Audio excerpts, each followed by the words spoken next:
famille. Ma trilogie Le pays des autres, dont je viens de publier le deuxième volet Regardez-nous danser, est d'abord et avant tout l'histoire d'une famille.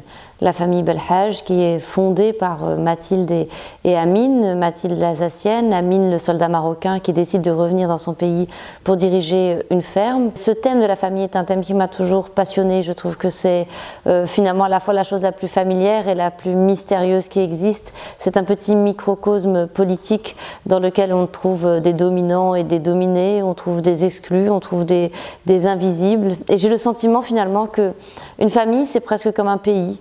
Une famille a son propre langage, elle a sa propre histoire, elle a son récit national, ses grandes anecdotes, ses défaites et ses victoires. Elle a sa capitale. Et on pourrait dire que dans le pays des autres, la ferme est un peu la capitale de cette famille. Donc j'ai voulu travailler comme ça en superposition à la fois sur l'histoire d'un pays et sur l'histoire d'une famille qui est elle-même un pays. Années 60. Comme beaucoup de gens de ma génération, je suis née en 1980, j'avais d'une certaine façon idéalisé les années 60, ou en tout cas c'est des années que je voyais à travers le prisme du mouvement hippie, à travers le prisme de la révolution sexuelle.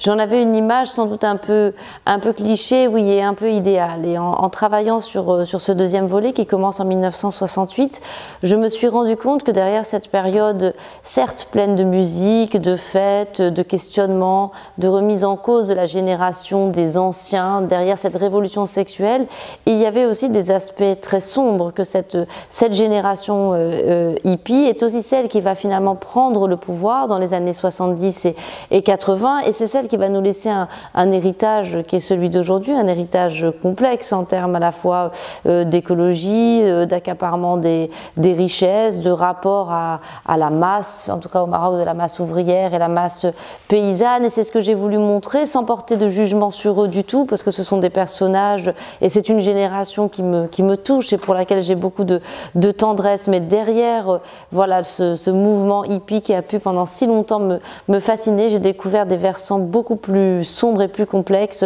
qui m'ont semblé très intéressants à étudier dans le livre à travers les personnages de Aïcha et le personnage surtout de Selim qui va vivre avec les hippies à Essaouira. Histoire.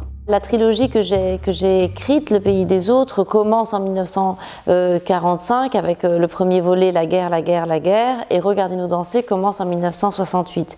Évidemment, la question du contexte historique est une question essentielle au moment où je me suis mise au travail sur cette trilogie. Il s'agissait de savoir quelle était la place que j'allais donner à l'histoire. Je ne voulais pas écrire un roman historique au sens classique du terme, et je ne cherchais pas du tout à faire de pédagogie, à prendre le lecteur par la main pour lui expliquer dans les moindres détails la complexité de l'histoire du Maroc. J'ai vraiment voulu que dans ce livre, même s'il se passe dans le passé, ce soit les personnages qui soient au centre du livre et que tout le contexte dans lequel ils évoluent soit finalement traité à hauteur de personnages et qu'on soit toujours dans leur présent.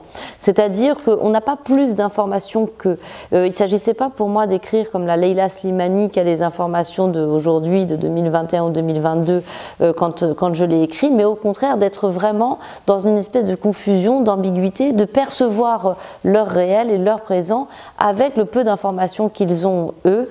Et c'est vraiment le choix que j'ai fait pour ces deux volets et que je continuerai à faire pour le troisième. Ne pas écrire un roman historique surplombant, mais être toujours à hauteur de personnage. Bourgeoisie. Alors le deuxième volet de la trilogie, Regardez-nous danser, est aussi d'une certaine façon le roman de la bourgeoisie ou le roman de l'embourgeoisement. Amine et Mathilde, qui dans le premier volet étaient des paysans, un jeune homme et une jeune femme qui essayaient de devenir quelqu'un, de prendre en main cette ferme rocailleuse pour en faire une entreprise florissante. Au début du tome 2, ce sont devenus des bourgeois, des notables. Et leurs enfants aussi ont accédé à un statut social auquel leurs parents n'avaient jamais eu accès avant. On peut dire de Aïcha finalement et du personnage de Mehdi, l'homme qu'elle va rencontrer et épouser, qui sont d'une certaine façon des transfuges de classe. Et j'ai voulu porter la focale sur ce petit milieu de la bourgeoisie. À la fois en ne l'épargnant pas, je pense qu'il y a des propos et un regard qui peut être parfois assez sévère sur cette bourgeoisie, sur son égoïsme, son aveuglement, sur le fait aussi que finalement ils ont repris à leur compte un peu le modèle colonial et qui sont devenus des néocolons.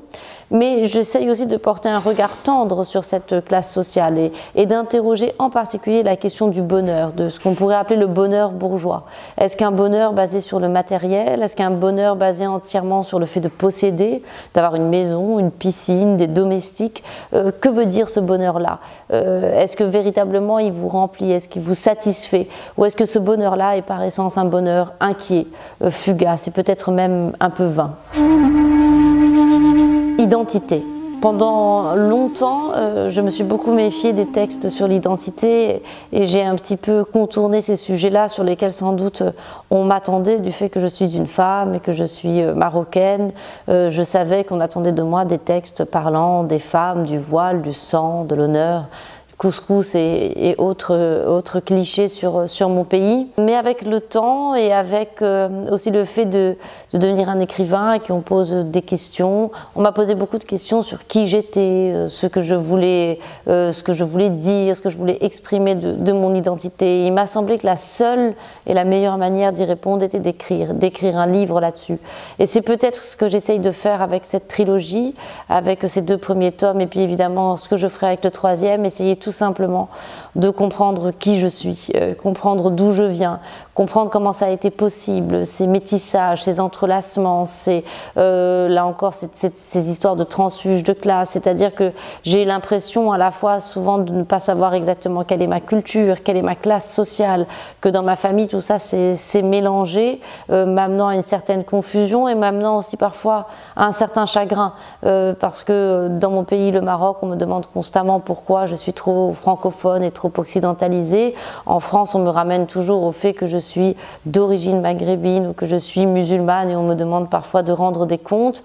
Et au fond, voilà, je voudrais écrire depuis un lieu confus, depuis ma petite île mouvante et mon territoire meuble d'où tout me paraît flou. Et c'est ça que j'essaye de raconter, la vie des gens, la vie d'individus qui ne savent pas vraiment qui ils sont.